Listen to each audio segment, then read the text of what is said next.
Tere tulemast kuulama Stebi podcasti Samm-sammult heaoluni. Kui sind huvitab tervis, heaolu, sport ja kõik selle maailmaga seonduv, siis oled kuulamas õiget linti.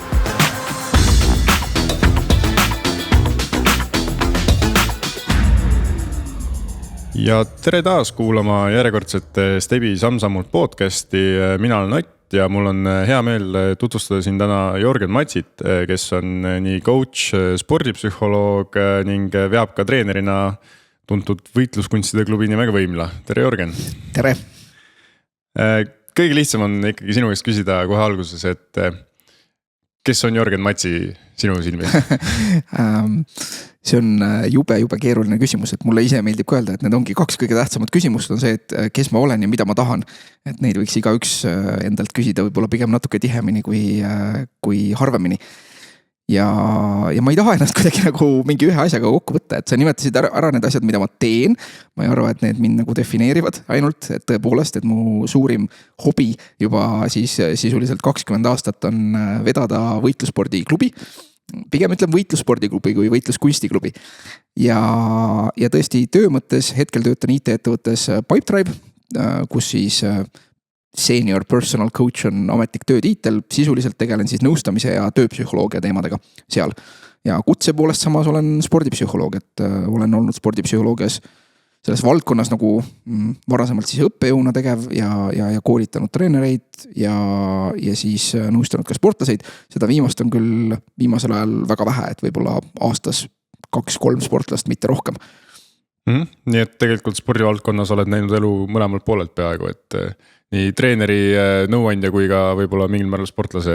Ja, et see spordi tegemine võib-olla ühel hetkel oli päris suure osaga, eelkõige just siis, kui olin nagu 20ndate teises pooles, aga isegi seal oli see võistlemine minu jaoks alati selline,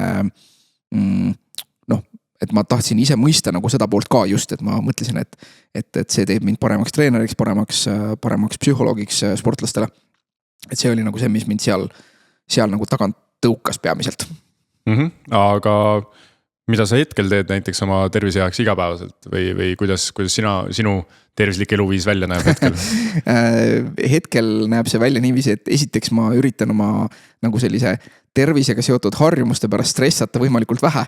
Et ma arvan, et vahel inimesed panevad endale pigem nagu liiga palju rõhku sellele, et üritatakse nagu üle pingutada või üle optimiseerida, tuntakse ennast halvasti, et et ma sellel nädalal ei ole ühtegi korda jõusaali jõudnud, et see on nüüd maailma lõpp aga tegelikult kui me näeme, et selline süütunne või selline nagu meelehärm tegelikult ei aita kuidagi, ainus mis see teeb on nagu, et teeb tuju nagu halvemaks või siis alternatiivina, et seda nagu toitumise suhtes, et näed, et kogu aeg käib peas see, et peaks hakkama tervislikumalt toituma, eks ju, aga me ju näeme, et see enese nagu selline piitsutamine motiveerimana tegelikult ei tööta.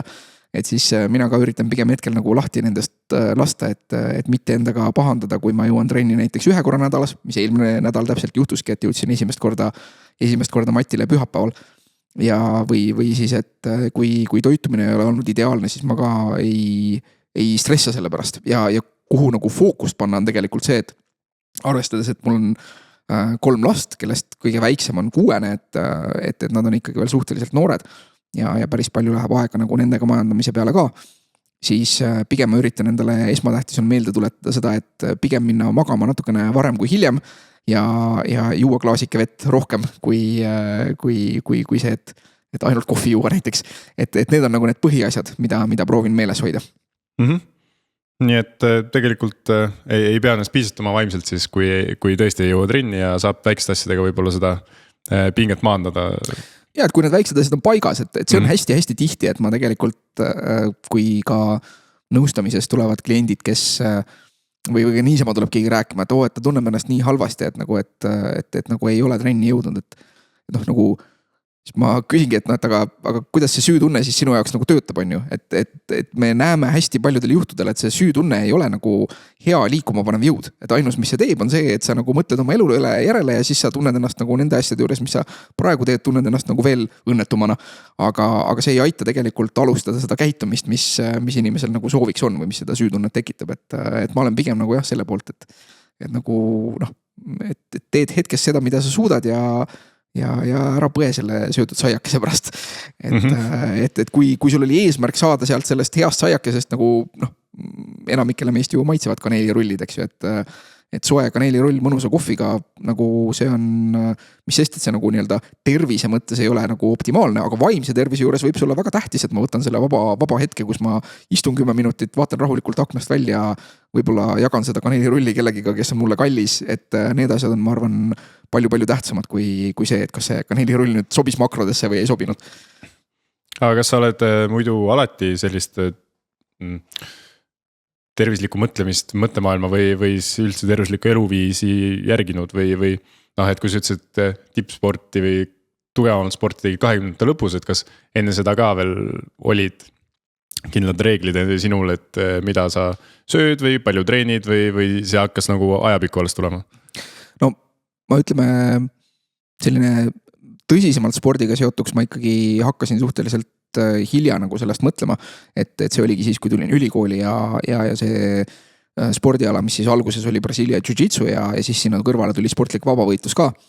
Et kuna need olid nagu hästi-hästi huvitavad, siis sellega seonduvalt ka kuidagi hästi loogiliselt minu jaoks tuli see nagu, kuidas meie psühholoogia ja mõtlemine mõjutab ka toitumist, et mismoodi seal nagu parimaid tulemusi saada ja mitte parimaid tulemusi ainult selles tähenduses, et nüüd parima sportliku tulemuse, vaid hakkasin hästi palju lugema sellel ajal ka, sattusin kehakultuuriteaduskonda tööle ja psühholoogia õpingute kõrvalt siis ka proovisin hästi palju rääkida nendega, kes siis tegutsesid nagu näiteks biokeemia ja sellistes valdkondades.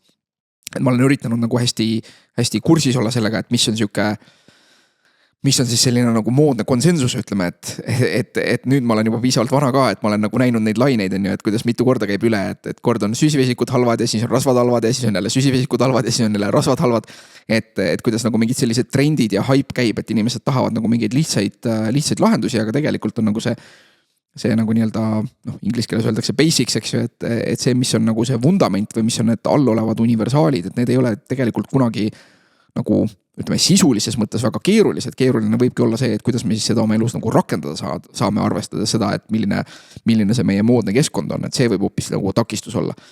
Ja kuna su küsimus oli nagu sellisest üldisest enda tervisest, et siis jah, see on küll nagu huvitanud alati, et aga see ongi selline huvitav probleem olnud, mida lahendada ja seal on ka, olen jõudnud katsetada erinevaid asju, et loomulikult kuna võistlesin kaalukategooriatega alal, eks ju, et siis tuli nagu toitumist jälgida selle poole pealt ka, eks ju, mis jällegi teisipidi nagu ei ole kindlasti vaimsele tervisele hea, et või sellele, et kuidas luua nagu tervislikku suhet toiduga, et see on kindlasti üks nagu selliseid riske ja ma ei arva, et tegelikult oleks väga normaalne see, et sa jalutad poes ringi nagu tund aega kuskil ja vaatad neid asju ja imetled ja mõtled ja siis nagu lõpuks paned selle ühe paki nagu fileesinki endale korvi ja siis jalutad koju, et see ei ole tegelikult nagu vaimse tervise mõttes nagu optimaalne või hea viis, kuidas elada. Loomulikult, mida meid liigina iseloomustab, ongi see, et me nagu kultuuris saame otsustada, teha mingeid asju, mis ei olegi nagu tegelikult kasulikud või tervislikud, et võime teha midagi nii rumalat nagu otsustada ennast siis mingiks võistluseks, mingisse kaalukategooriasse viia ja siis teha nagu võistlemise mõttes ka võib-olla, mis tundub nagu imelik, eks ju, mis paljude inimeste jaoks siiamaani nagu see, et sa paned ennast nagu teise inimesega võrkaiaga puuri ja siis nagu klobite üksteist, et seda on paljudel siiamaani raske spordina võtta, aga näed, mõned inimesed teevad ja mõned inimesed võtavad, Jah, aga kui palju sa, et enda tegelikult sellist heaolu ja tervislikku toitumist sa nagu oled teadvustanud kogu aeg ja tead, et võib ka nagu vahepeal nii-öelda näpistada kõrvalt, kui vaja, et kui see aitab muud moodi, aga psühholoogi ja coachina, et kui palju sa üldse näiteks suunad inimesi mõtlema tervisele või kas sellega nagu mõne inimese puhul saabki palju ära teha, et see ongi tema elus puudu, et tervislik eluviis või mõtlemine või midagi sellist? Ma arvan, et mingis lõikes on see meie kõigi jaoks oluline kuskilt, aga see, kui palju see seondub identiteediga, see siis nagu varieerub, eks ju. Et ilmselgelt me näeme seda, et lihtsalt kedagi nagu hirmutada sellega, et teatud harjumused või teatud käitumine näiteks 20 aasta pärast võib-olla kuidagi kahjulik on ju, see ei tööta. Muidu mitte keegi ei suitsetaks või ei tarbiks nagu muudel viisidel nikotiini, mis nagu inimesed kipuvad tarbima on ju, et aga me näeme seda, et sellegi poolest seda on päris palju. Et seal on nagu jah, üks selliseid viise, mis näiteks aitab, on see, et mitte mõelda siis mingisugustele abstraktsetele hädaohtudele kuskil tulevikus, vaid et kuidas tuua nagu seda tulevikku mina nii-öelda endale lähemale on ju, et seda tervislikkust tihtipeale aitab nagu kasutada sellise tõukejõuna pigem see, et kui me mõtlemegi, et ma tahan olla mingil põhjusel nagu tervislik inimene. Et noh, nagu ikka, et üks söödud salat või üks trenn ei muuda ju nagu nii-öelda olemuslikult väga mitte kedagi, eks ju. Et see ei too nagu mingisugust muutust, et ma nüüd ühest trennist jõuan rohkem või et ma nüüd ühest söödud salatist nagu kuidagi tunnen ennast tervislikumana. Et nagu füüsilises mõttes ei tunne tegelikult või kui tunnen, siis see on pigem nagu sisendusjõud kui see, et midagi reaalselt kehas muutuks.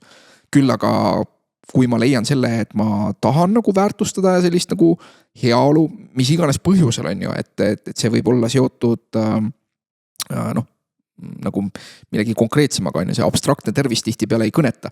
Meil oli paar aastat tagasi, äkki 3 või millalgi oli nagu see Eesti nagu sotsiaalmeedias levis ka, et üks, kui ma eksi, siis Saksa nagu kindlustusfirma äkki tegi Eesti näitlejatega ühe reklaami, kus üks nagu vanahärra hakkas nagu treenima ja siis lõpuks selle reklaami nagu point oli, mis seal välja tuli, oli see, et tegelikult ta tõstis seda sangpommi selleks, et ta saaks lapselast tõsta nagu süles üles, et ta saaks siis lapselaps saaks panna nagu kuuse otsa siis nagu selle tähe, jõulutähe.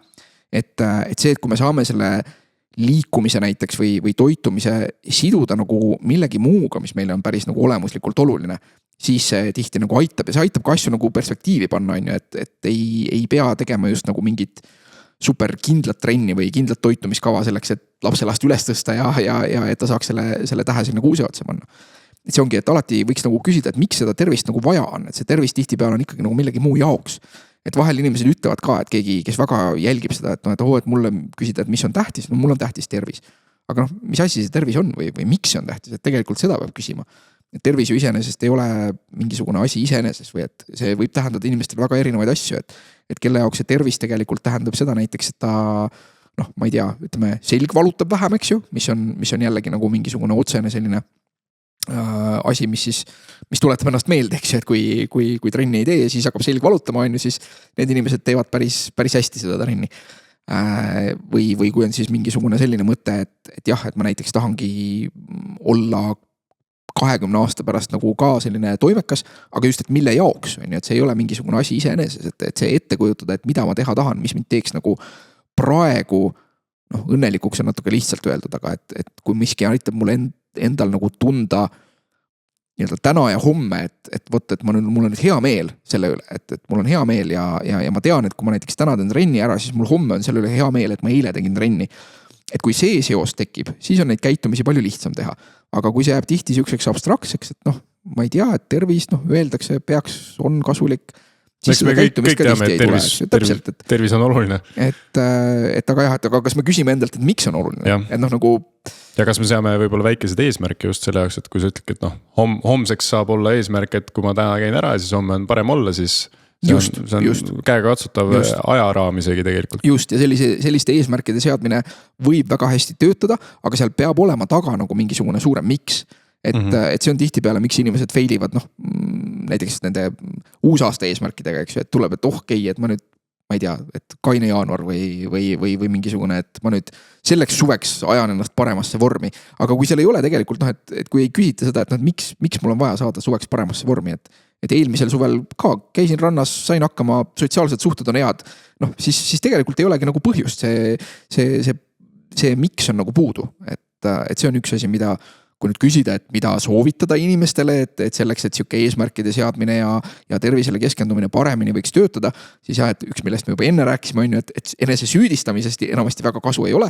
Nii et kui sa tegid midagi, mis on nii-öelda nagu jutumärkides kahjulik, aga sa tahtsid seda teha, see pakkus sulle midagi olulist, siis seal ennast süüdistada ekstra, seda pole vaja, pigem nagu võtta vastu see nauding, mis sa said ja siis tasub hakata lahendama seda, et okei, et miks on siis vaja olla kuidagi parem. Ja see ongi, inimesed vahel võtavad endale liiga suurt koormat või me näeme, noh, mis iganes sotsiaalmeedia asjad, vaatame nagu kõik hullult teevad trenni ja räägivad, et sina suudad ka, on ju, aga tihtipeale on see, et see inimene, kes trenni teeb ja suudab, noh, see on, ma ei tea, 25-aastane personaaltreener, eks ju, et loomulikult temal on teistsugused ressursid sellel hetkel, kui näiteks, noh, 35-aastasel pereinimesel, eks ju. Et seal tuleks jah mõelda, et mis on see miks ja siis vaadata, et mis on nagu mingid reaalselt tehtavad käitumised selle jaoks, et mida siis saab päriselt teha. Ja enne kui täitsa sinna eesmärkide juurde lähme, siis küsin veel sinu kohta isiklikult, et mis on näiteks sinu heaolu täis unistuste päev? Minu heaolu täis unistuste päev. No hetkel tuleb meelde just, et see ei olnud nüüd eelmine nädalavahetus, aga just rääkisime tegelikult abikaasaga, et nädalavahetused võiks olla 4 päeva pikad, et täpselt, et 2 päeva oleks vaja selleks, et rahulikult nagu puhata, veeta lähedastega aega, et olekski selline mõnus pingevaba päev. Siis oleks 1 päev oleks selline, kus saaks nagu trennis käia ja võib-olla mõne sõbraga kokku saada. Ja siis 1 päev oleks vaja selleks, et kodu ära koristada. Et see oleks nagu siuke optimaalne. Et ehk siis, kui küsida, et milline on hetkel minu jaoks nagu heaolu täispäev, siis eelkõige ma ütleks ikkagi, et see on nagu päev, milles on ühest küljest sellist sundimatut puhkust ja teisest küljest nagu siis sellist kvaliteetaega lähedastega. Et sõbrad, pere, võib-olla mõlemad koos, võib-olla eraldi. Et see on see, millest ma hetkel nagu kõige rohkem võib-olla puudust tunnen ja mida ma siis ka üritan nagu kuidas öelda, nagu rohkem võtta, aga nagu ikka, et elu teeb oma asju, et kas või, et nüüd ka tuleb jälle nädalavahetus, aga laupäeval hoopis on võistlused, kuhu ma olen ennast kohtunikuks lubanud. Nii et sinu puhul tegelikult saaks teha isegi unistuste nädala peaaegu. jah, et selles mõttes, et mul oleks vaja mitut päeva, et see ongi, et siis mahuvad kõik need asjad, aga need on hästi igapäevased on ju, et siis võib-olla, kui on juba mitu päeva, siis juba loeks raamatut ja võib-olla isegi vaataks mingit meediat, aga eelkõige on jah see, et noh, see ongi selline kvaliteetaeg toredate inimestega koos veedetud, et seal võib-olla ka mingisugune aktiivne tegevus, kui on aega, siis loomulikult, aga see, et kas see on nüüd see, et minna nagu sõpradega trenni või minna lastega näiteks mänguväljakule, seal ei olegi nagu nii suurt vahet minu jaoks hetkel. Et mõlemad on toredad ja siis on üks hea päev, kui emba-kumba või mõlemad tehtud saab. Ja ma arvan, et siit ongi hea edasi minna täpselt sellele, kus me pooleli jäime korraks, et eesmärgid, need on ka täpselt samamoodi eesmärgid lõppkokkuvõttes. Väikesed eesmärgid, et kas jõudagi trenni nädalavahetusel või veeta aega lähedastega. Aga sinu puhul on huvitav see, et on sotsiaalmeedias sa oled avaldanud arvamust, et sõna motivatsioon on natukene võib-olla inimeste jaoks natuke teise tähendusega või sinu jaoks vähemalt teise tähendusega. Vähemalt Twitteris või X-is. Et äkki sa natukene avad seda, et miks motivatsioon võib-olla sind sõnana käib võib-olla natukene vastu? Ma arvan, et see ei ole lihtsalt väga kasulik sõna. Nagu selles mõttes kasulik, et sellel on üks suur probleem on see, et kui inimesed räägivad omavahel motivatsioonist, siis hästi tihti või hästi lihtsasti tekib olukord, kus tänu sellele, et see sõna on sama, siis tekib tunne, et me räägime samast asjast. Aga tegelikult nagu üks inimene mõtleb ühte asja ja teine inimene mõtleb teist. Et see on nagu üks aspekt, et see on siuke just kui palju kasutatud sõna ja tundub, et nagu tähendusruum on jagatud, aga tegelikult ei ole ja see tekitab mingit segadust. Ja teine asi on see, et isegi kui me vaatame neid tähendusi, kuidas inimesed seda kasutavad, siis need ei ole nagu väga praktilised või et seal on nagu tihti see siuke kirjeldus, et räägitakse, et mul ei olnud lihtsalt motivatsiooni. Aga et mida see nagu tegelikult tähendab? Et see on mingisugune siuke, inimene võtab kuidagi kokku mingisuguse portsu keskkondlikke tegureid ja tundeid ja kõike, et okei, et ma võin nagu kirjeldada sellega, et see teeb nagu asja lihtsamaks, et ma ütlen, et ma ei tea, et lõpetasin mingi tegevuse sellepärast, et motivatsioon sai otsa. Aga nagu see on natukene nagu sama hea umbes, kui öelda, et ma lõpetasin selle tegevuse sellepärast, et lõpetasin. Et seal ei ole nagu mingit uut informatsiooni tegelikult. Ja sellest tulenevalt ka see ei ole nagu rakenduslik, et minu meelest, kui seda võtta nagu näiteks, et ma tahaks midagi alustada või tahaks midagi taas alustada, siis nagu see, kuidas me sellest räägime, võiks nagu kuidagi aidata kaasa siis sellele, et me päriselt selle probleemi nüüd ära lahendame. Aga see tihti nagu ei aita, vaid see on nagu siuke, inglise keeles on dead end, eks ju, et me ei olnud, okei, et hea küll siis, et motivatsioon sai otsa, et mida see siis nüüd tähendab. Praktikas, nagu kui vaadata, kuidas uuringutes või nagu teadusmaailmas õpikutes räägitakse, et siis motivatsioon tähendab lihtsalt eesti keeles tegelikult mulle hästi meeldib see sõna, aga keegi ei kasuta. Eesti keeles on sõna ajejõud. Et jõud, mis ajendab, eks ju. Et tegelikult see ongi see, et motivatsioon on see, mis siis nagu või need asjad, tegurid, mis siis lõpuks nagu panevad mingit käitumist algatama ja siis määravad, kui kaua see kestab või millal see lõpeb, on ju. Mis tähendab, et see ongi selline hästi üldine asi, aga see, kui me seda niiviisi võtame, siis see näitab, et praktikas me peaks alati hakkama sinna sisse vaatama, et millest see nagu koosneb.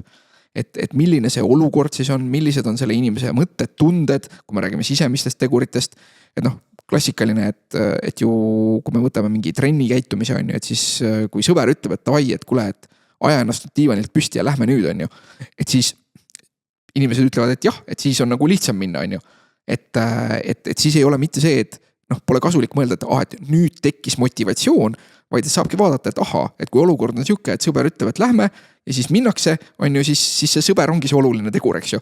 Et seal ei ole nagu see sõna motivatsioon kasutamine ei anna nagu mingit lisaväärtust või lisainfot selle kohta. Ja seetõttu ma seda nagu väga ei salli ja lisaks on veel igasuguseid kummalisi asju, et vahel inimesed nagu vastandavad näiteks nagu distsipliini ja motivatsiooni. Et okei, et motivatsioon on nagu üks asi ja distsipliin on nagu teine asi, aga noh, tegelikult on see, et kui inimene nagu teeb midagi ja ta arvab, et ta on nagu ajendatud distsipliinist, noh siis see ongi tema motivatsioon. Eks ju, see ongi see, et see ei ole mitte see, et nüüd nagu ta on juhitud nagu mingist kvalitatiivselt täiesti teisest asjast, et jällegi, et ta on leidnud viisi, kuidas mõelda ja kuidas enda elu kujundada, sest kui me mõtleme, et mis asi see distsipliin on see, et okei, et ma proovin endale luua harjumust, ma mõtlen, et miski on nagu oluline, et see on tähtis, et ma nii-öelda viin nagu selleni, et see mõttepilt on siis selline, mis näiteks aitab teha asju, mis võib-olla ei ole meeldivad, on ju. Et näed, et mul on see distsipliin, et ma lähen siukse ilmaga nagu praegu on, et täitsa hall on, aga näed, et lähen ka õue jooksma näiteks, et et küll see on distsipliin. Aga noh, tegelikult see on ka motivatsioon on ju, et see inimene viib ennast selles olukorras sellesse nagu seisundisse, et ta lõppkokkuvõttes läheb. Et nagu seal ei ole minu meelest õige nagu seostada motivatsiooni ainult nende asjadega, et see on kuidagi meeldiv või et mul on mingisugune hullult hea tunne kogu aeg. Sellel distsipliini inimesel on tõenäoliselt pärast seda tegevust näiteks päris hea tunne, et näed, et ma nüüd olen see distsiplineeritud inimene on ju, et nagu ma tegin selle asja ära, eks ju. Et see ei ole ainult üks suur hädaorg, et ta võib-olla aitab teda see, et ta mõtlebki, et näed, et ma olen nii kõva mees on ju, et ma või naine on ju, et ma käin, mul on distsipliin. Aga noh, see tegelikult ei erista, et seal ei ole nagu minu arvates nagu sellist põhimõttelist vahet nagu sellise mõttepildi vahel või siis selle vahel, et et ma nüüd läksin jooksma ja see on nii tore ja hea. Et see on, need on mõlemad nagu ju mingid viisid, kuidas inimesed ennast motiveerivad ja need võivad olla erinevatel inimestel erinevad. Et jah, et see on minu siuke nagu okas selle motivatsiooni sõnaga, et see enamasti nagu diskussioonides ei too midagi juurde, vaid pigem vastupidi, nagu pigem paneb mingisuguse ploki kuskile, et me ütleme, et põhjus on milleski arusaamatus asjas ja me ütleme lihtsalt, et see põhjus on seal, et see ei aita kuidagi. Ja teine asi on siis see, et tegelikult üldse tihti üks inimene räägib ühest asjast, et üks räägib mingist nagu hedonistlikust naudingust näiteks versus nagu harjumusest ja seal ka see motivatsiooni sõna nagu ei anna eraldi midagi nagu juurde. Ma arvan, et mina ja kõik, kes kuulavad, said nüüd palju targemaks selles osas, et tõesti motivatsioon, noh, me kasutame seda sõnaga tegelikult väga kergekäeliselt võib-olla ja seal taga ongi alati ju või tihti peale miks küsimus, et miks mul tekkis see, et kas mul tekkis vaba aeg, et minna õue jalutama, et mitte mul tekkis motivatsioon. Et mingi põhjus on seal taga kindlasti olemas. Just, et see ongi, et ma soovitan alati, et see ei ole nagu, ma ei ole mingisugune sõnapolitsei või ma ei ütle, et ei võiks nüüd seda sõna kasutada, loomulikult võib. Aga see on just, et kui me tegeleme nagu mingi praktilise probleemi nagu lahendamisega, et me tahaks, et midagi oleks kuidagi teistmoodi või me ka tahame teisest inimesest näiteks paremini aru saada. Et kui siis nagu kas ise või tema nagu kirjeldab nagu midagi sõnaga motivatsioon on nüüd, siis tasub alati edasi küsida, et mis asi, et proovime nüüd lahti pakkida, et millest see nii-öelda motivatsioon selles olukorras siis nagu koosneb.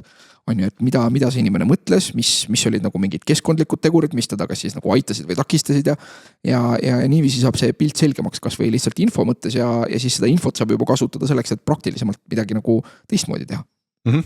Just, aga nüüd oletamegi, et mul on tekkinud sisemine siis ajajõud, kuhugi jõuda. Võtame näiteks spordis, et inimesed tavaliselt võtavad eesmärgis, et ma ei tea, tahan 10 kilomeetrit katkematult joosta. Praegusel hetkel ma seda oletama ei suuda. Et kuidas seda mentaalselt nagu hakata lahti mõtestama, et sinna on tegelikult ju päris pikk teekond ja nagu me rääkisimegi, et eesmärgid võib-olla võiks olla käega katsutavad ja miks. Aga et kust alustada, ütleme, kui inimene, tal on tegelikult olemas peaaegu käekatsutav eesmärk, aga ta ei tea veel, kust see esimene samm ära teha. No esiteks ongi see, et see nii-öelda, et miksi peale võiks ikka mõelda, on ju. Et mis pärast see 10 kilomeetrit on tähtis, on ju. Et kui inimene ka tunneb, et mul just kui on, ütleme siis ta kasutab see sõna, et mul on nagu motivatsioon see 10 kilti nagu katkematult joosta. on ju, et siis tegelikult ka see, et okei, et pakimegi lahti, et miks, on ju, et noh, siis võib tulla sealt see, et näed, et ma praegu mõtlen, et ma olen nõrk näiteks, on ju. Et mis on see, et aha, okei, et mul on nagu vaade endale, et ma ei ole selline, nagu ma tahaks olla, on ju. Need on mingid mõttepildi osad, on ju, see on täiesti fine, nagu võibki olla niiviisi, et ma ei ole lihtsalt endaga rahul, on ju. Et see aitab kedagi, et aha, et mul nagu sisemine rahulolematus on mingisugune siis nagu siuke tõukav nagu mõte või et sealt tekib siis mingi ebameeldiv kripeldus, on ju, mis siis mind paneb võib-olla nagu näiteks jooksma minema. Ja siis, kui sealt tekib nagu see eesmärk, et see miks on nagu vastatud, on ju, see on see sisemine rahulolematus, tundub käega katsutav, tundub mõistlik, eks ju, et okei, et joosta järjest 10 kilomeetrit või joosta järjest tund aega, on ju, mis on siuke, noh, hea nagu siuke keskmine, millest alustada, siis tasuks see jagada nagu juppideks. On ju, et võttagi, mulle endale meeldib nagu niinimetatud eesmärkide puhul, kui see miks on vastatud, siis mulle meeldib nagu nii-öelda, keegi nimetas seda nagu redeli metoodikas või ma ei mäleta, kust ma selle sain. Et kui sa määrad nagu mingisuguse eesmärgi nagu ajas ära, sest tegelikult eesmärk iseenesest ei olegi mitte midagi muud, kui lihtsalt nagu mingisugune tulevikus kirjeldatud seisund, mis on teistsugune kui praegu. Et see on kõik, mis eesmärk on, ükskõik missugune, et kui seis on praegu selline, nagu ma tahan, et oleks, siis ei olegi eesmärki, siis see on nagu täidetud, on ju.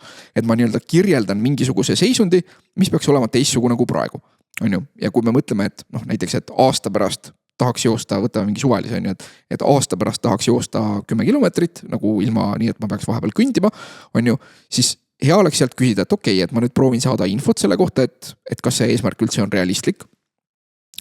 Siis ma proovin hinnata seda, et mis on nagu need asjad, et okei, et jooksma peaks ja siis tasuks nagu, nüüd on see redeli koht, on ju, et võiks selle jagada nagu pooleks, on ju, näiteks, et kui ma tahaks aasta pärast joosta 10 kilomeetrit, noh, siis tõenäoliselt, et jah, et ilmselt see lõpp on nagu raskem osa, et siis hea nagu vahe-eesmärk oleks, et ma siis, kas ma saan näiteks nii, et 6 kuu pärast suudan ma joosta näiteks 7 kilomeetrit järjest ja siis 10 kilomeetrit niiviisi, et noh, ma teen mingid kõndimispausid siis sinna vahele. Okei, siis ma proovin nüüd seda hinnata nagu jällegi selle reaalsusprintsiibi vastu, on ju, et kas see on nagu noh, nii-öelda rakendatav, on ju, sest me võime põrgata kuskil vastu, et ei, et tegelikult, et arvestades seda, mis seisus ma hetkel olen, on ju, see ei ole reaalne. Ja siis ma lähen sealt jälle, eks ju, 6 kuud, 7 kilomeetrit, siis nagu 3 kuud, näiteks 5 kilomeetrit, on ju. Ja lõpuks ma tulen sinna, et ma saan endale näiteks sellest mingi, et kui ma tahan täita enda 2 nädala eesmärgi, mis ühel hetkel muutub siukseks, et 2 nädala eesmärk on näiteks siis see, et ma, noh, ma ei tea, et siis jooksen näiteks 5 kilomeetrit niiviisi, et 500 meetrit nagu jooksen ja 500 meetrit kõnnin, on ju.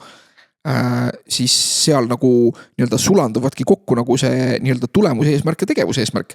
Et siis ongi see, et nüüd nagu täna ma lähengi õue ja teen seda asja, on ju, ja homme lähen ja teen seda ka, on ju. Ja siis veel eesmärgi osa on see, et nüüd tõenäoliselt iga päev ei peaks tegema, muidu hakkavad põlved valutama, on ju. Et seal tuleb nagu see realistlik plaan ja siis see tulemus nagu seonduvad kokku ja siis saab seda kogu aeg nagu jooksvalt tagasisidestada selle eesmärgi vastu. Et ma saangi nagu vaadata, et kas ma täna tegin seda asja, siis kas ma 2 nädalaga nagu saavutasin selle, kuhu ma tahan 2 nädalaga jõuda, selleks, et oleks realistlik siis 6 aja eesmärk, selleks, et oleks realistlik kvartali eesmärk, poole aasta eesmärk ja siis see aasta eesmärk, et nii-öelda hakata järjest nagu seda lõppeesmärgist nagu hakata 2 jagama järjest. Seni, kuni sa jõuadki sinna punkti, kus nagu see tegevus ja tulemus nagu sulanduvad kokku. Et jah, niiviisi näiteks võikski teha.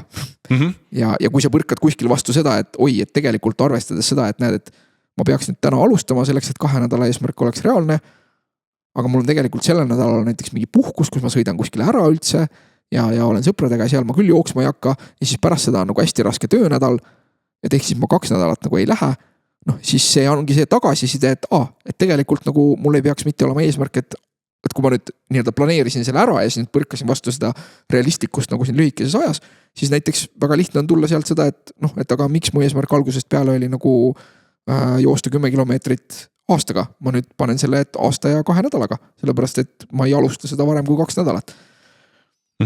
Et eesmärgid tööriistana ongi lihtsalt nagu selline tagasisidestamise meetod. Et ma saan nagu nii-öelda kogu aeg nagu liigun nagu ajas edasi-tagasi ja siis ma vaatan, et kas mu see jooksev käitumine on kooskõlas siis nagu pikemaajamise plaaniga ja oluline on hästi ruttu adapteeruda, et kui ma nagu põrkan seal vastu mingit asja, nagu ma ei tea, jään haigeks näiteks 8 nädalaks, siis see ei ole mitte see, et pagan, et ma nüüd olen failinud enda sellega, et nüüd ma küll ei saa nagu aasta pärast seda eesmärki. See peaks olema okei, et see on nagu lihtsalt tagasiside, et praegu on tegevus takistatud, kuidas ma nüüd selle plaani ümber teen ja kas on realistlik näiteks siis nii-öelda teha ütleme poole aasta eesmärk 2 nädalat kiiremini, siis saan minna tavapäraselt edasi või ei ole, eks ju, et see ongi nagu tagasiside koht. Väga, väga hea nii-öelda näitlik redel on hea näitaja siis sellele, kuidas seda võib-olla oma mõtteis lahti manada, aga ja noh, lõpuks eesmärgi otsas selle aasta jooksul, et kui see aeg muutub järjest väiksemaks, siis tõesti noh, enda tulemusi jälgida on palju lihtsam arvatavasti, et kui me võtame need redeli astmed ju tegelikult, ma ei tea, mitme kuu kaupa ainult, siis ma eeldan, et suhteliselt lihtne on käega lüüa, kui tõesti tuleb see haigusperiood või mis iganes, et noh, tavaliselt, ma ei tea, telefoni äppides on võimalik tekitada endale pikk kava, aga nädal sa seda ei tee, oled edasi tõstnud, siis tegelikult noh, olgem ausad, ma arvan, et see drop-off seal on päris suur. Ja, et seal peakski nagu võtma seda lihtsalt tagasisidena, et see ongi, et okei, et kas nagu see nii-öelda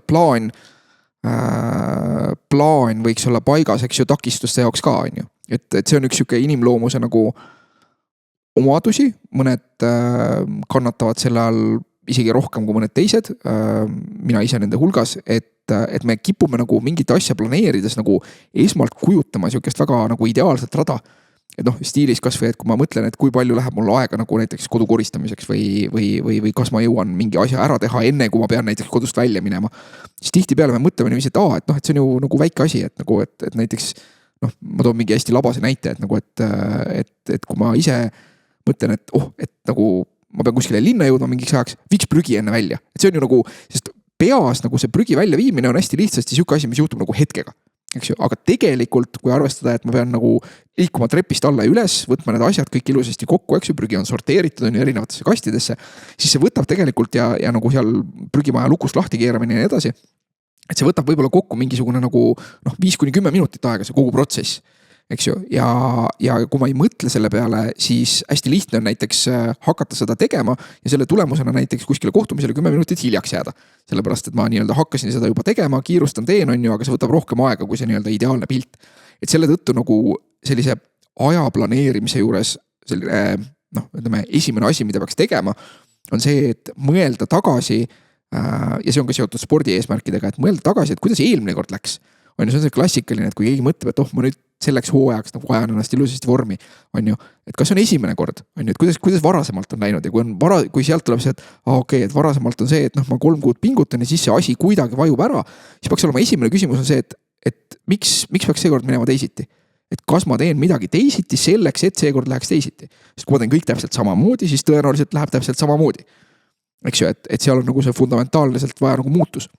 Ma küll julgustaks, et siin kohal nagu, mis puudutab nagu treeningasju ja seda, et aastast 3 kuud trenni teha on kindlasti parem kui aastast 0 kuud trenni teha, et see ei ole üldse nagu kuidagi mööda külge maha jooksev asi ilmtingimata, et tasub ikka teha.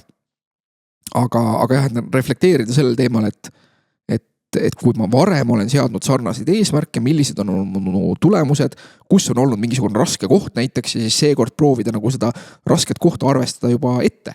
Et midagi sellega teistmoodi teha, et mitte lihtsalt niisama uuesti alustada ja siis nagu astuda selle sama reha otsa nagu eelmistel kordadel. Aga oletame, et ma teen midagi esimest korda ja tekib madalpunkt. Kuidas ma natukene sellest saan välja tulla või kuidas ma tekitan endale selle kohustustunde, et vahepeal mõni võtab näiteks lähedasega ühendust ja ütleb, et kuule, ma pean sulle seda ütlema, et ma nüüd üritan sellist asja ja kui ma ei tee, siis ma olen natukene selles suhtes sinu silmis mitte läbi kukkunud, aga ma tunnen vähemalt kohustus sinu ees, ma pean selle ära tegema. Selline nagu sotsiaalne vastutus, social accountability on kindlasti üks nagu selliseid tegevuse hoidmise nagu vahendeid, aga see on nagu kaheteraga mõõk selles mõttes, et seal peaks alati küsima, et mis saab pärast, on ju, et see on nii-öelda nagu, seda nimetatakse vahel nagu väliseks motivatsiooniks, et me seome motivatsiooni või selle nagu nii-öelda, et me tahame midagi teha, me seome mingi välise teguriga nagu kindlalt ära. Aga seal tasuks alati küsida, et ma võtan veel sammu tagasi, et mulle meeldib öelda, et väline nagu motivatsioon ei ole halb. Nagu see, et kui ma vean näiteks sõbraga kihla, et me nüüd, ma ei tea, käime kõndimas on ju ja siis kuu lõpus võrdleme nagu kilomeetreid on ju ja see, kellel vähem kilomeetreid on, et see teeb nagu teisele nagu õhtusöögi välja või teeb nagu tema perele nagu õhtusöögi näiteks on ju. See ei ole halb asi, aga eriti kui see nagu aitab alustada käitumist, mis on võib-olla kuidagi soikus olnud on ju. Et see on absoluutselt hea asi, aga nagu juba algusest peale peaks küsima, et nagu, aga mida me pärast teeme, mis siis, kui see kuu läbi saab? On ju, see on see klassikaline on ju ka, et meil on nagu tehakse siin neid kaineid kuid ja see on väga okei on ju. Aga tegelikult peaks küsima, et aga mis nagu pärast saab või et mis info ma sellest kuust nüüd näiteks, kui ma alkoholi ei tarvitanud, mis ma kaasa võtan ja kuidas ma edaspidi jätkan, et kas ma edaspidi mõtlen, et tegelikult ikkagi nagu näiteks kanga alkohol ei ole minu elus nagu nii oluline on ju. Et seal tuleb nagu edasi planeerida kohe ja see nüüd selle nagu sotsiaalse vastutuse riski juurde tulles on see, et ma nüüd ei oska nagu viidet peast anna, aga ma mäletan, et üks päris ammune uuring oli selles stiilis, et vaadati inimesi, kes hakkasid jooksmas käima. Ja siis mis leiti on see, et aasta pärast, kui nad alustasid, siis nagu need, kes olid hakanud käima jooksmas kellegagi koos, need olid nagu lõpetanud selle jooksmise väiksema tõenäosusega, ehk siis need nagu jooksid edasi. Aga kui vaadati siis nagu, ma ei mäleta, kas nüüd 2 või 3 aasta pärast, siis oli nagu jällegi need, kes olid üksi alustanud, need olid nagu, nendest oli nagu suurem hulk püsima jäänud. Sellepärast, et kui nagu siduda ära see kellegi teise inimesega, siis kui sellel teisel inimesel midagi juhtub, kolib teise linna, jääb haigeks, mis iganes on ju, lihtsalt ei taha enam teha, siis on nagu, see on nagu siuke potentsiaalne nagu riskikoht. Et neid riskikohti saab tegelikult juba ette hakata mõtlema ja manageerima. Ja tulles nüüd selle esialgse küsimuse juurde tagasi, mis sa ütlesid, et sa hakkasid millegagi nagu esimest korda tegelema, ütleme, mõtlesid hakkad esimest korda elus nagu mingit trenni tegema, on ju. Siis nagu, ja siis tekib nagu madal punkt. Võiks jälle küsida, et miks, et kas see madal punkt tekkis siis sellepärast, et elus tuli kuidagi palju kohustusi, peab muid asju tegema, või tekkis see madal punkt sellepärast, et kuidagi nagu, jällegi see on nagu natuke selle motivatsiooni mõelda, et ma ei tea, lihtsalt nagu ei viitsi enam nii väga, on ju, ei ole huvitav. Aha, väga hea, sealt tulebki välja see, et mitte ei ole see, et motivatsioon kadus ära lihtsalt, vaid et ei ole enam huvitav, on ju, et on kuidagi rutiinne. Ja siis üldiselt nii-öelda tavainimestele ma ütlen seda, et aga vahetage spordiala. See nagu, et proovige mingit muud sporti mingis teises formaadis. Et laias laastus ju nendele, kellel ei ole omaette eesmärk nagu teha mingit kindlat sportlikku tulemust, siis nagu kõik on kasulik, et kas sa käid jõusaalis või käid jalutamas või mängid diskgolfi või padelit või teed võitlusporti, mis minu vaatepunktist loomulikult on kõige paremad ja ägedamad asjad ja igaüks peaks proovima. Et see on okei vahetada, et sa ei ole nagu laulatatud sellesse, et kui sa, ma ei tea, 3 suve käisid diskgolfi mängimas ja sul on need suured seljakotid nagu mingisuguse 20 erineva kettaga ja järsku nagu kuidagi nagu ei ole enam seda tunnet, et ei ole enam nagu nii põnev lihtsalt. Nagu pane see kott garaaži või anna kellelegi edasi, kellel on seda indu rohkem ja tee ise midagi muud. See on täiesti okei. Et kasuta täna võimalus ära põhimõtteliselt, et meil ongi vabadus proovida. Päris palju seda asju. Et see ei ole kuidagi kohustus, et üldises plaanis on, mis on tähtis, on see, et me liigume, on ju, et sellises nii-öelda linnastunud keskkonnas me üldiselt liigume üldse vähem, et seetõttu nagu võiks ka mõelda sellise igapäeva liikumise peale, et kas ikkagi on võimalik luua mingit harjumust, et käia liftist vähem või vähem autoga sõita, et see on nagu üks aspekt. Ja teine asi, et leida enda jaoks liikumisviise, mis oleks kuidagi kütkestavad ja mis sobiks selle ülejäänud eluga. Ja see on täiesti loomulik on ju, et kui keegi, ma ei tea, käis sõpradega kossu mängimas 2 korda nädalas on ju ja see on, ütleme, õhtul mingisugusel kellaajal, eks ju, aga siis näiteks sünnib perre laps on ju, siis võib-olla need 2 õhtut need ei sobi enam lihtsalt, eks ju, ja siis ei maksa ennast süüdi tunda sellepärast, et ma nüüd ei saa kossu mängida on ju, vaid tulebki mõelda seda, et et aga tegelikult võib-olla asi ei ole üldse nii hull, sellepärast, et ma käin, ma ei tea, 3 tundi päevas käruga jalutamas on ju, et tegelikult nagu see üldaktiivsus on päris hea. Ja kui tulla nagu sellesse tervise teemasse tagasi, et siis mulle hästi meeldib selline see jaotus, et esiteks nagu laialt mõeldes, siis nagu Maailma Terviseorganisatsioon jagab nagu tervist vaimseks terviseks, kehaliseks terviseks ja sotsiaalseks terviseks. Et see on nagu see, et kas me tunneme ennast hästi, kas me tunneme, et me oleme nii-öelda võimekad vastavalt sellele, mida meie võimekus võiks lubada nendes kõigis 3 valdkonnas.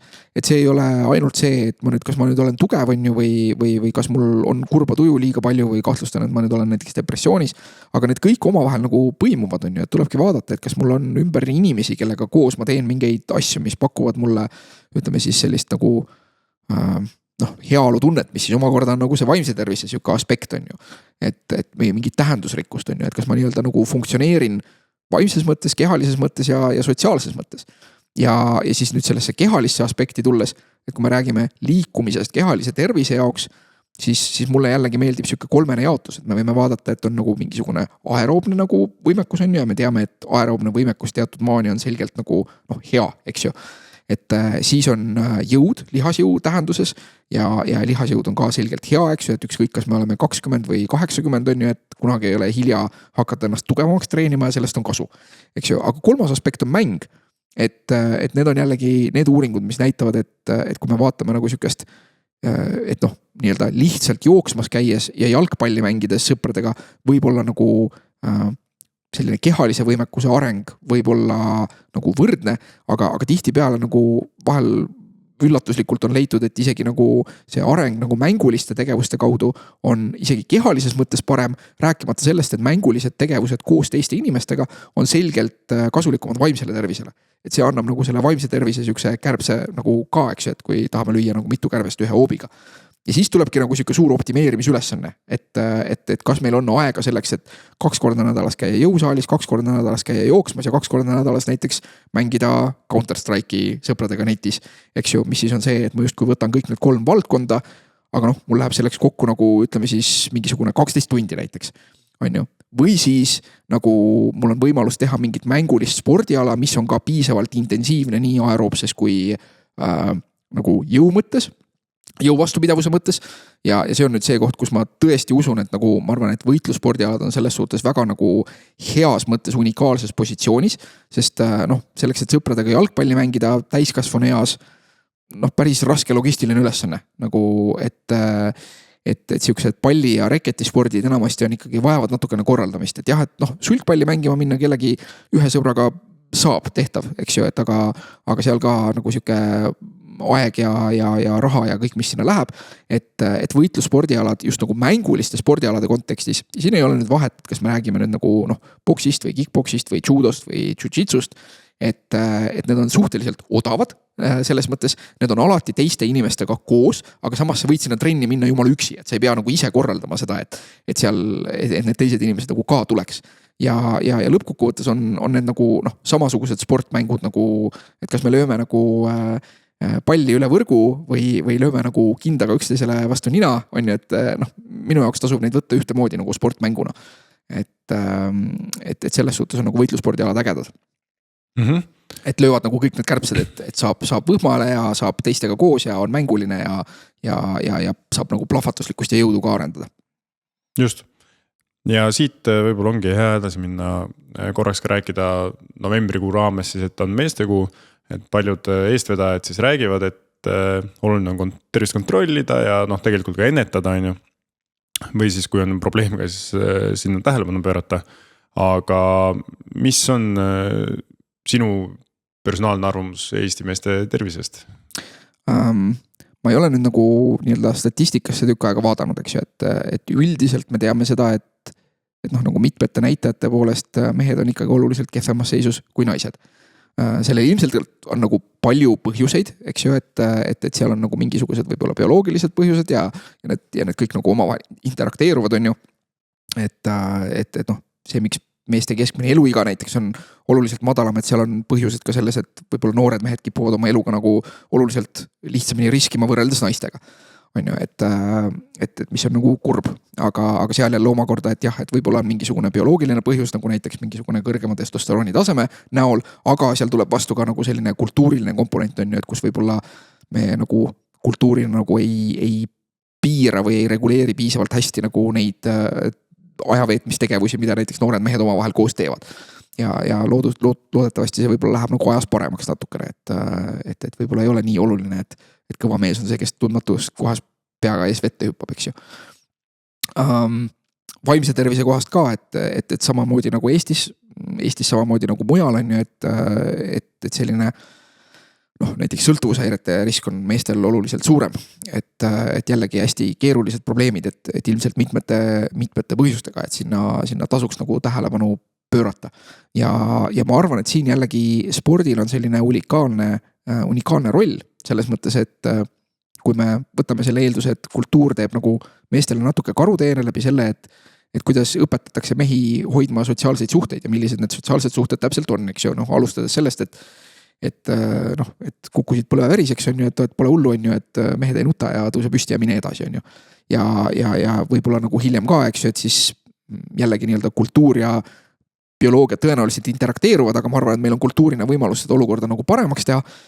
Et võib-olla ei peaks alati olema nii hirmsasti võistluslik ja kuidagi nagu maha tegema siis nagu neid, kes mingis teises asjas nagu alla jäävad, et noh, ma võib-olla olen optimistlik, aga mulle tundub, et näiteks mis puudutab nagu sellist kas või nagu koolikiusamist ja seda, et siis selles osas asjad lähevad paremaks, et mulle tundub, et praegu on asjad oluliselt paremad, kui nad olid näiteks siis, kui mina koolis käisin. Et võib-olla läheb paremaks, aga meil on veel arenguruumi. Ja nüüd sport on tegelikult, et kui me räägime nagu just nagu täiskasvanute harrastusspordist, siis kui see spordikeskkond on hea, et noh, kui väga hirmus võistluslik ikka nagu seal 30-aastase harrastussportlasena nagu olla saab, et tõsi, saab olla väga on ja me näeme, et inimesed ka treenivad ennast katki, sellepärast nad on pähe võtnud on ju, et nad, mis sest, et nüüd 30-aastaselt otsustavad, et nad peavad nüüd mitusada kilomeetrit nädalas rattaga sõitma, eks ju, ja võib-olla ei ole kõige parem on ju. Aga jällegi, mis puudutab nagu rühmatrenne ja taaskord, siin on see disclaimer on ju, et ma ise olen selle ala evangelist ja eestvedaja, eks ju, et ma arvan, et võitlusspordialad hea keskkonna puhul on nagu hästi head selleks, et sotsialiseerida nagu mehi nagu koostöösuhetesse, turvalistesse koostöösuhetesse teiste meestega. Sellepärast, et okei, loomulikult võitlusspordist on see traditsiooniline nagu vaade on see, et tulevad mingid tüübid kokku ja panevad kindad kätte ja hakkavad üksteist nagu tümitama, on ju. Aga see ei ole jätkusuutlik lihtsalt. Selles mõttes selline klubi, ta saab funktsioneerida mingi aja, aga tõenäoliselt ei tule sealt ei häid sportlaseid ega ei jää sinna nagu normaalsed inimesed väga pikaks ajaks pidama, et nagu, et see seltskond, kes sinna siis pidama jääb, ei ole võib-olla nagu kõige toredam. Aga kui näha vaeva sellega, et okei, et see on mingisugune spordiala, mida me nagu koos tahame kõik nagu paremaks saada ja areneda ja arvestame sellega, et seal on koos näiteks 25-aastane väga heade sportlikute eeldustega mees ja 35-aastane vormist väljas, kes viimati tegi nagu kehalises nagu trenni on ju. Ja nende ühine eesmärk on see, et nad saaks üksteisele aidata treenida selleks, et paremaks saada.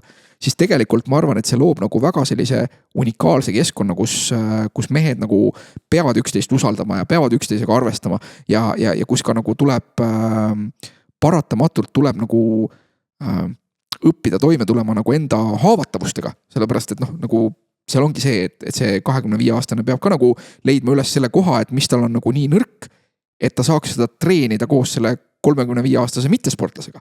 On ju, et see nõuab seda tunnistamist, sest kui ta lihtsalt nagu kogu aeg sellest 35-aastasest nagu üle sõidab, on ju, siis ta ei õpi mitte midagi, eks ju. Lisaks sellele, et siis see 35-aastane ta läheb trennist minema, sellepärast, et tal oli seal halb, eks ju. Et seal tuleb nagu siuke huvitav nagu sotsiaalne moment juurde ja eriti, mis siin on veel, ma lõpuks joon siia külge, nagu seal on see huvitav siuke evolutsioonipsühholoogiline hüpotees, mida ma kuskilt kuulsin, et tegelikult inimliigina me vajaksime keskmiselt palju rohkem lähedust, kui me seda nagu kogeme igapäevaelus. Eks ju, eriti mis me näeme on ju, et see selline lääne ühiskonna nagu individualistik meeste kultuur on see, et okei, et nagu nii-öelda sõbrannadele juba on okei see, et kui nad näiteks nagu kallistavad on ju ja kohtudes ja niiviisi, aga meestel on seda ikkagi väga vähe on ju. Mõni teine kultuur on teistsugune. Aga sükses klassikaliselt ikkagi on see nagu ja oletus on siis see, et see on üks nagu tegureid, mis mõjutab meeste vaimset tervist negatiivselt, et me nagu nii-öelda evolutsiooniline jäänuk sellest ajast, kui see 10-15 nagu kari magas kuskil koopas kõik üksteise otsas, et oleks lihtsalt soe ja see loob nagu seda turvalisust, et sellest jääb meil puudu ja seda ju nagu meestel et tegelikult ikkagi ei ole ju normaalne see, kui ma mõtlen normaalne nagu selles tähenduses, kuidas nagu mehed omavahel suhtlevad.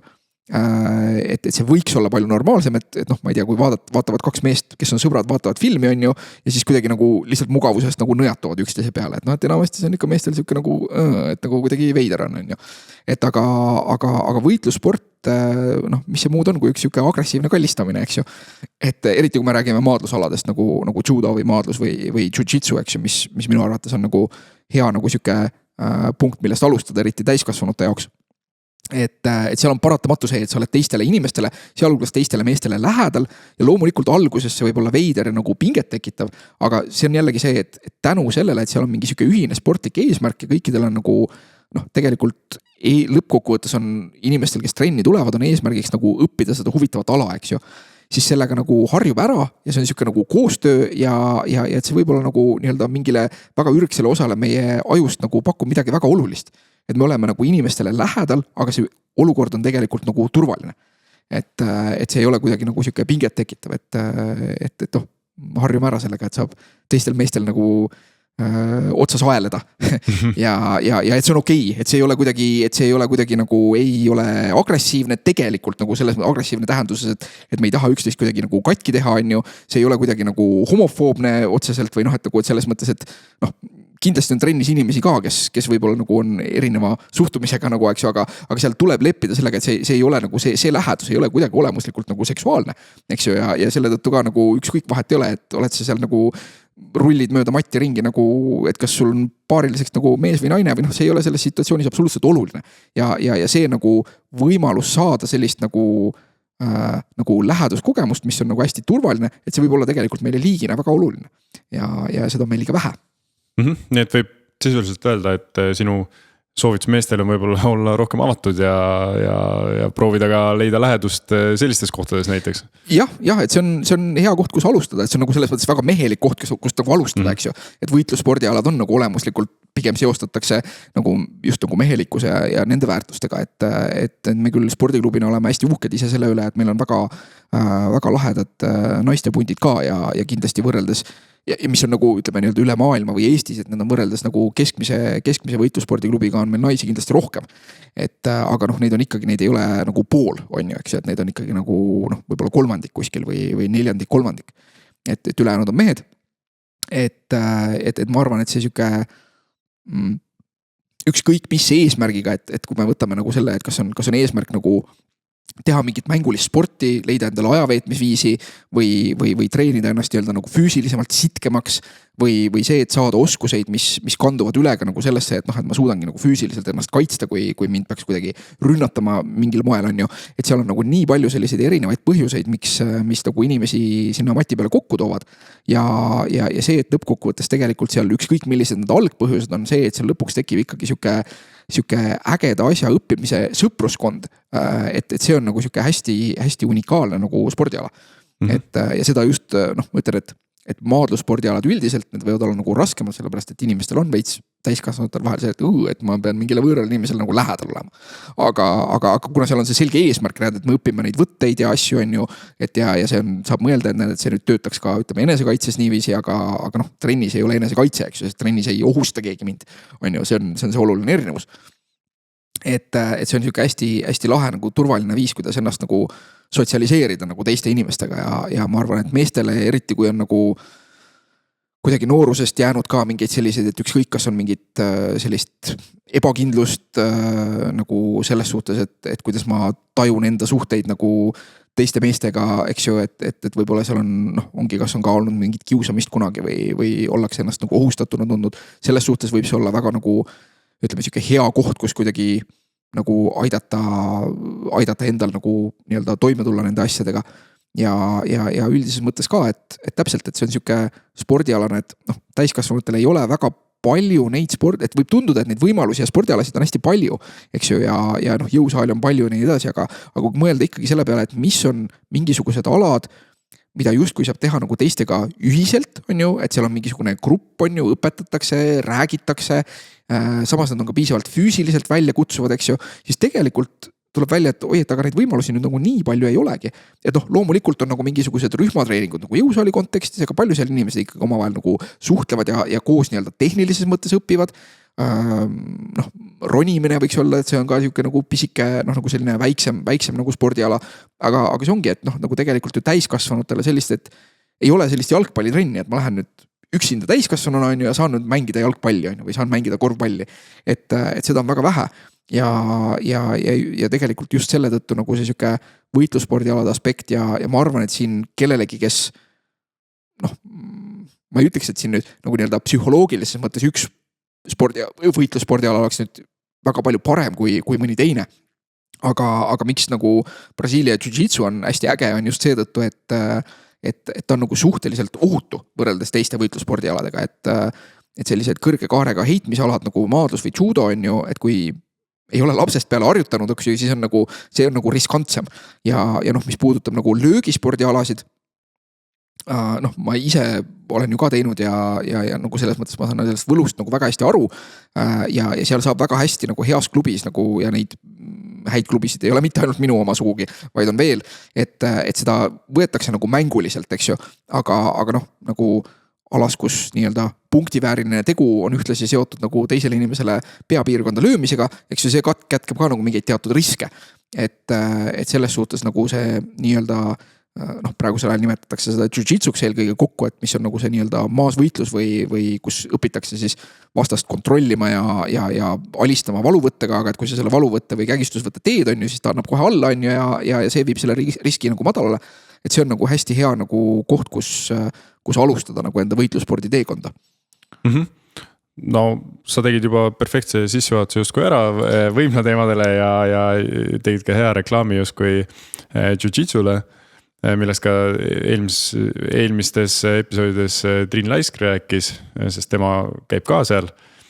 Aga ja võttes kokku selle meeste tervise osa veel, et noh, et tõesti, et näiteks spordiklubi, olgu see siis võitlusport või ka sarnased koosviibimiskohad, et need ju tegelikult teevad linnukes nii-öelda kõikidele nendes kolme kasti, mis sa enne kirjeldasid. Just. Et füüsiline, vaimne ja siis ka sotsiaalne tervis. Ja siis veel täpselt, et seal selle füüsilise poole pealt tuleb ka seda, et seal on nagu see, et seal on mänguline komponent, seal on jõukomponent ja seal on aeroobne komponent, et see on niisugune hea optimiseerimiskoht, et teha pigem otsida nagu mingi selline ala, eriti kui aega on vähe.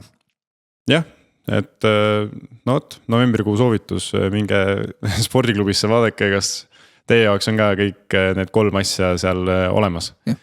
Ja ma väga julgustan proovima just nimelt, et see on niisugune, et noh, mis võimalused teie kodulinnas on ju, et kas on võimalusi ja kui ei ole võimalusi, siis võib ju nagu ise hakata, noh, siis on muidugi raskem, aga et võtta paar sõpra ja hakata ise mingit ala enda linnas vedama, aga võib proovida seda ka. Nii nagu sina tegid. nii nagu meie tegime, et võimla teemas oligi, et alguse sai see 2002, kui mina ja üks mu koolivend Indrek Reiland, kes praegu juba pikka aega elab Eestist väljas, et me tahtsime teha mingit siukest ägedat asja ja varasemalt oli meil võitluskunsti kogemus, aga siis meid tollel ajal nagu siukeste noorte ebakindlate meestena, et meid ikka huvitas nagu see enesekaitse just nagu, et milline nagu see päris võitlus on, et sealt see sai nagu alguse. Aga millega siis praegu võimlas justkui tegeleda saab? Meil on nagu justkui 2 suunda, et meil on sportliku vabavõitluse suund, ehk siis MMA, ja need 2 suunda on põhimõtteliselt olemas siis alates 2004. aastast, kui me alustasime, ja siis on Brasiilia jiu-jitsu või maasvõitluse osa. Ja siinkohal me saame öelda, et nagu nii-öelda ametlikult või juriidiliselt oleme kõige vanem klubi Eestis, mis emma-kumma alaga tegeleb. Et mingid treeninggrupid olid Tallinnas, Pärnus enne seda ka, kui meie Tartusse jõudsime, siin alustasime, aga me tegime päris esimese eraldi klubi selle jaoks ja nüüd me siis oleme siin 20 aastat hiljem. Et siiamaani sportlik vabavõitlus on, eks ju, noh, tänapäeval ei pea seda enam inimestele nagu tutvustama, ma arvan, et enamik on kursis sellega, et mis asi see MMA on. Aga mis on võib-olla unikaalne meie juures on see, et meie hakkame ka MMA-d õpetama nagu komponendi kaupa, et meil jätkuvalt on selline nagu suhtumine, et me katsume inimestele anda nagu kõigepealt baasteadmised emmas kummas alas, et kas siis maasvõitluses, mis on nagu see jiu-jitsu pool ja on nagu jiu-jitsu baaskursus, või on siis püstivõitluse baaskursus, kus siis õpitakse just nagu turvaliselt siis selliseid löögispordialade nagu põhitõdesid. Ja kui kedagi siis nüüd huvitab päris MMA või selle kokkupanemine või tahaks võistelda MMA-s, et siis ta teeb läbi nagu mõlemad kursused ja käib nagu mõlemas trennis. Et meil eksisteerivad nagu justkui sellised 2 suunda. Seal on nagu omajagu sükest kattuvust selles mõttes, et on inimesed, kes käivadki mõlemas, keda siis nagu mõlemad suunad huvitavad. Aga MMA on selles suhtes nagu keerulisem spordiala, et noh, pole midagi parata, et kui keegi tahab näiteks ütleme, üks asi on harrastusspordina, et siis ei ole nagu vahet, et kas sa käid trennis nagu ühe korra nädalas või 3 korda nädalas, eks ju. Et noh, 1 korra nädalas sa võib-olla tunned, et sa jääd nagu sellest grupist maha, et see on nagu raske, aga MMA-s on see eriti raske, sest seal on nagu see mitu erinevat komponenti. et justkui noh, võib eristada nagu, et on nagu see löögidistantsil võitlus ja maasvõitlus ja siis nagu lähivõitlus või maadlus. Kui keegi nagu MM-as päriselt nagu areneda tahab, ütleme näiteks amatöörsportlasena, et ta tahab proovida võistlemist või midagi sihukest, et siis noh, pole väga paremat või noh, pole varianti, peab treenima vähemalt kuskil pool aastat, ütleme sihuke 4-5 korda nädalas, sest muidu lihtsalt ei jõua nagu kõiki neid asju nagu kokku panna, et muidu tekib nagu see olukord, et okei, et sa oledki nagu noh, ma ei tea, oled näiteks päris hea poksija on ju, aga lähedki siis võistlema selle teadmisega, et oi, et kui nüüd vastane mu pikali jookseb, et noh, et siis on nagu jamps on ju, et kui tahta nagu sellist endale nagu selget head nagu mänguplaani, et seal lihtsalt on neid komponente nii palju. Jiu-jitsu selles mõttes on nagu lihtsam, et seal on küll ka nagu hästi palju elemente ja asju, aga kuna ta on ikkagi nagu see noh, nagu see maasvõitluse keskne on ju, et siis seda on nagu harrastusspordina nagu lihtsam teha, et mis iganes 2 korda nädalas, 3 korda nädalas. Ja stardipunkt põhimõtteliselt. Jah. Et noh, iseenesest nagu me ütleme alati, et seal ei ole vahet, et kui meie spordiklubis alustada, siis ei ole vahet kummast baaskursusest alustada, et kui noh, loomulikult kui huvitab jiu-jitsu, siis tuleks alustada jiu-jitsu baaskursusest, aga kui huvitab nagu võitlussport üldiselt või MMA, siis ei ole vahet, et nagu siis võib täitsa kas münti visata või lihtsalt mõeldagi, et kumb nagu hetkel ägedam tundub, et kas tundub ägedam see, et oskaks inimest kuidagi nagu alistada mingisuguse nagu võttega, kus me paneme ta nagu teeme nii-öelda abituks ja siis ta peab nagu alla andma sellepärast, et muidu ta võiks kuskilt katki minna, eks ju. Et kui see tundub põnevam või tundub põnevam see, et et tahakski ikkagi nagu poksima, kickpoksima õppida, siis võib minna püstivõitlusesse, aga jah, et need on nagu need 2 sihukest alguspunkti. Et siis me nende baaskursuste ajal, nendele, kes on huvilised, sinna paneme siis juurde nagu selle lähivõitluse ka. Et see tuleb nagu nii-öelda ühe lisatreeninguna veel nädalas juurde, aga see ongi see, et noh, sellist nagu seda me soovitame nendele, keda nagu tõesti huvitab enda areng MMA-s kui nagu sportlasena, et tõesti tahetakse nagu saada paremaks nagu MMA oskajaks või siis nagu täielik enesekaitseoskus, mis on noh, see on nagu MMA-ga ilma reegliteta, eks ju, et siis peab õppima neid kõiki komponente, aga see on ajamahukas, sinna pole midagi teha. Ja äkki selle teema lõpetuseks, et noh, inimesed arvavad, et või noh, mitte ei arva, vaid suur mulje on see, et seal saab haiget ja paratamatult võitlusspordis võib haiget saada, noh, iga spordis võib haiget saada, aga kas ilma haiget saamat saab ka midagi seal selgeks või et kas võib-olla see on üldse müüt, et nagu nii palju seal haiget saab üldse? See, et nii palju saab haiget, see on kindlasti müüt, aga noh, nagu tegemist on nagu kontaktaladega. Eks ju, selles mõttes, et seal on selge vahe, et noh, ma arvan, et see nii-öelda suurusjärk või riski hulk on nagu võrreldav sellega, et mis iganes nagu kontaktpalli mänguga, et kas me räägime jalgpallist või korvpallist, et noh, selles suhtes, et kui keegi tõesti kas tervislik seisund ei luba või nagu ta väga kardab kontakti nii väga, et ta mõtleb, et ta noh, ei saaks mängida ka jalgpalli või korvpalli rahulikult, eks ju, sellepärast, et meie klubis nagu baaskursused on hästi üles ehitatud sellele, et me arvestame, et sinna tuleb ka inimesi, kes ongi täiesti noh, võib-olla pole 10-15 aastat nagu sporti teinud on ju ja nüüd mõtlevad, et tahaks midagi õppima hakata, et tuleb ka neid, et see treening on üles ehitatud selliselt, et see võiks ka neile sobida. Teisipidi me paneme, kuna meil on nagu täiskasvanute treeningud, meil ei ole laste noorte treeninguid eraldi, et siis me ikkagi nagu usaldame inimesi, kes klubisse tulevad, ja me üritame neid õpetada seda, et noh, et tehke häält, et rääkige oma vahel, eks ju. Et hästi oluline on see, et inimesed ise tunneksid enda piire. On ju, et see on alati okei nagu trennis öelda seda, et ma ei taha nii intensiivselt, ma ei taha nii kõvasti, on ju. Aga see eeldab seda, et noh, me innustame, julgustame inimesi, et see on kõige olulisem asi, see loob selle alus, et kõik saaks koos õppida.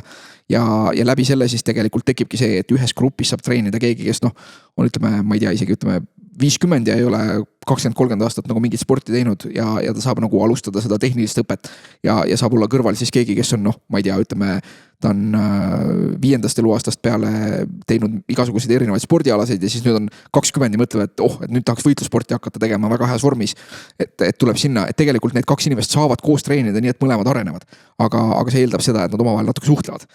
Et jah, selles suhtes natuke haiget ja ebamugavust ikka saab, aga noh, see on nagu igasuguse nagu kontaktspordiga vältimatu. Et ja noh, kas või see sama ronimise näide, et ronimine ei ole kontaktsport, aga seal ka nagu pole midagi teha, aeg-ajalt kukud alla. Ja võib-olla hoopis kaasa võtta see, et et kui kardad, et haiget teeb sulle keegi, kes on tugevam tasemega või et noh, et ma satun sellisesse olukorda, kus ma kohe, mina ei oska, aga teised oskavad, siis tegelikult sellist muret justkui ei teki. Seda absoluutselt ei ole, et ainus koht, nagu need kõige riskantsemad kohad on see, et kui kokku satub 2 inimest, kellel mõlemal on nagu põnev, eks ju, ja neil mõlemal ongi põnev ja siis nad nagu endale aru saamata nagu tõstavad seda intensiivsust ja siis võib-olla lähevad üle nagu üksteise võimet on ja siis see lihtsalt tõstab riski, et juhtub mingisugune nagu traumavigastus, et selles mõttes need ka, kui vaadata seda, et kuidas võivad võitlusspordialadel vigastused juhtuda, siis need ei juhtu sellest, et nagu keegi nüüd, ma ei tea, ütleme, et õpime valuvõtet, et kuidas nagu küünarliigest nagu murda on ja siis keegi murrab küünarliigese ära. Sellist asja ei juhtu, ma võiks öelda, et põhimõtteliselt mitte kunagi. On ju, et see on nagu, võistlustel tekib see olukord, et mõni võib-olla ei taha alla anda, on ju, ja ta mõtleb, et see kaotus on valusam kui see murtud küünarliiges. Aga see on nendele, kes tõesti võtavad võistlustel selle teadliku riski. Et trennis vigastused ei juhtu nagu nii-öelda nendest tehnikatest, mis on nagu mõeldud vigastama.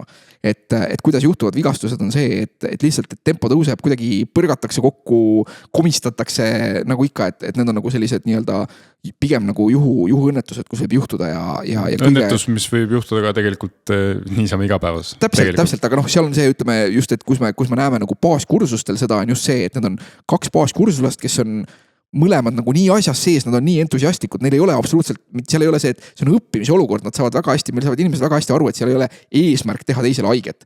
Et eesmärk on nagu saada paremaks ja panna ennast proovile, aga siis lähebki intensiivsus üles ja siis kuidagi koperdad üksteisele otsa ja keegi väänab põlve välja või midagi sellist, see on nagu see, mida võib juhtuda, et siis on nagu treeneri roll see, et seda gruppi jälgida ja öelda inimestele, et kuulge, et tõmmake hoogu maha, et ei pea nii palju rapsima lihtsalt.